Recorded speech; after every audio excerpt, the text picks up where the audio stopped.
1, 2, 3, 4, 5. Ito yung laman ng plastic. Pero yung panalo natin, ito. Yun yung sumobra sa plastic. So ayan, ganyan karami yan guys. Jeez. So ito.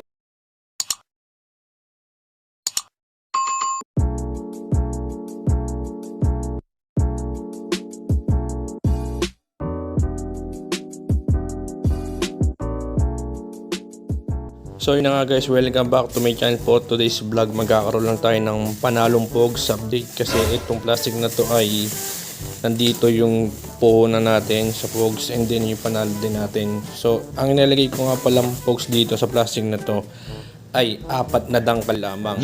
Sa dangkal ko so yung 4 na dangkal, yun yung laman ng buong plastic. So yun na nga guys, welcome back again. Okay, so intro na naman, joke lang. So ito yung 1, 2, 3, 4, 5 laman ng plastic, and then ito yung panalo natin na nakalagay naman ngayon sa plastic.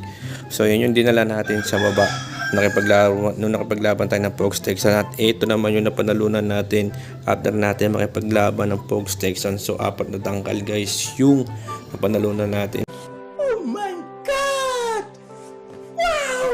Ayan, so hindi na natin tatantyahin ha. Yan ay base sa dangkal ko. Okay, ganun din to. Base din niya sa dangkal ko, hindi sa dangkal nito, hindi sa dangkal ng iba. So sa dangkal ko lahat yan. So ang napanalunan natin total lahat do sa nangyaring Pogs Texan sa baba nung nakaraan ay 4 na dangkal na Pogs. So hindi na siya hindi na masama. Like good thing siya guys. Okay. So malaki-laki ang panalo to, malaki-laki upgrade.